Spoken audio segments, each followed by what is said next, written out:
Salutations mes chers disciples, ici Maître Rick. On se retrouve aujourd'hui sur un nouvel épisode de la critique manga et aujourd'hui on parle de Gun. Gun est un manga seinen cyberpunk écrit et scénarisé par Yukito Kishiro qui est sorti entre 1990 et 1995. Il y a eu plusieurs spin-offs, ensuite la suite Gun Last Order dont je ne parlerai pas, je mentionnerai vite fait ce manga-là, et Gun Mars Chronicles. Voilà, il y a eu plusieurs éditions chez Glénat, une première dans les années 90 et une nouvelle dans les années 2010. Et donc l'histoire de Gun est une dystopie qui se base sur une catastrophe naturelle due à une collision de météorites avec la Terre, emmenant l'humanité au bord de l'extinction. Donc le monde dans l'univers de Gun se divise entre Zalem, qui est une ville suspendue réservée à une élite, et Kuzuzetsu, la Terre qui lui sert de décharge, où l'humanité survit dans la violence. Cette histoire raconte donc la renaissance d'une cyborg amnésique nommée Gali, qui va chercher un sens à sa vie.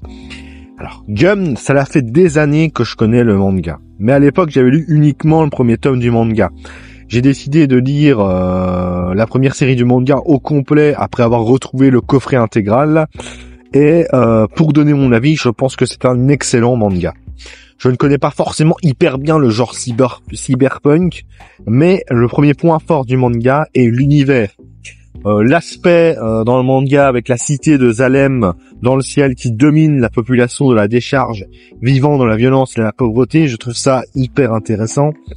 La cité Zalem, ce qui est intéressant avec cette cité, c'est que c'est assez mystérieux, assez fascinant. On ne sait pas réellement à quoi elle ressemble de l'intérieur tout au long du manga. Et l'univers de l'œuvre est rempli de plein de mystères, chose donc ça n'a pas forcément de rapport, mais qui me fait penser à SNK en termes de mystère, et je trouve ça hyper intéressant. Parlons maintenant des personnages, et surtout du personnage principal de Gali. Sa vie et son passé sont remplis de mystères tout au long du manga, et c'est hyper intéressant à suivre.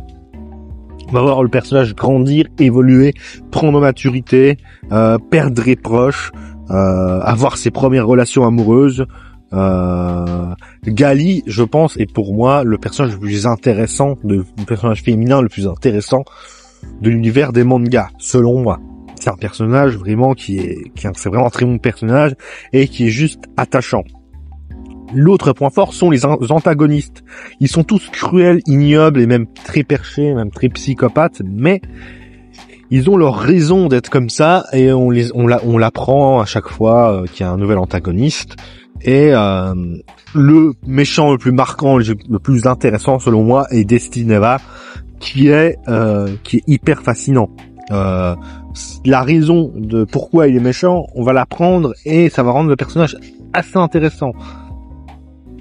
Le manga a aussi son autre point fort, c'est la transition entre les tomes. Je trouve qu'il est super bien faite.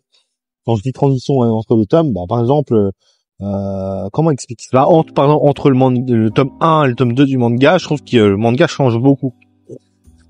Et c'est comme ça avec tous les tomes, et c'est hyper bien fait, hyper intéressant. À chaque fois, on a l'univers du manga sur d'autres aspects dans chaque nouveau tome. À un moment donné, dans 2 tomes, le manga devient quasiment un manga de sport avec le Motorball. Je trouve ça assez intéressant. Le point qui a divisé beaucoup la communauté manga est la fin du manga. Pour ma part, cette fin du manga, je l'ai plutôt bien aimée. La révélation du secret des Alémiens, je trouve qu'elle est incroyable. Je trouve que c'est assez bien fait, même si la conclusion en elle-même est brutale, c'est vrai. Le seul truc que j'ai trouvé moyen, c'est la fin alternative qu'il y a dans le tome 9. Je trouve que la fin est un peu n'importe quoi et brouillon, et j'avais pas spécialement besoin de cette fin alternative qui servira à Gun Last Order a priori. Donc moi j'ai envie de lire Gun Last Order, mais j'ai un peu peur de la qualité du manga. Est-ce que ça c'est pas un peu de la merde? J'ai entendu dire des personnes dire que Gun Last Order c'est pas terrible. Et ayant vu cette fin alternative qui a l'air d'être réutilisée dans Gun Last Order, je suis en même temps pas chaud de lire cette suite. Je trouve que la conclusion de Gum là est pas mal et assez ouverte. Donc voilà. Et pour les dessins, les dessins sont magnifiques. Tout ce qui est l'aspect architectural sur les machines et surtout certaines planches sur le paysage de Zalem et Kujuzetsu sont juste incroyables selon moi. Voilà. Alors, j'ai donné une petite note au manga Gum. Selon moi, Gum, je pense que c'est un excellent manga, un manga culte, et je lui mettrai un 8 sur 10. Voilà. Très bon manga, je vous le conseille. Scénario au top, dessin au top, méchant au top, personnage incroyable. Donc, lisez Gum. Ça se lit même encore très bien aujourd'hui. Alors que c'est un manga des années 90. Avant de terminer cette vidéo, je vous invite à participer à la campagne de précommande de mon roman thriller L'école. Le lien est en description. Je vous invite à y participer.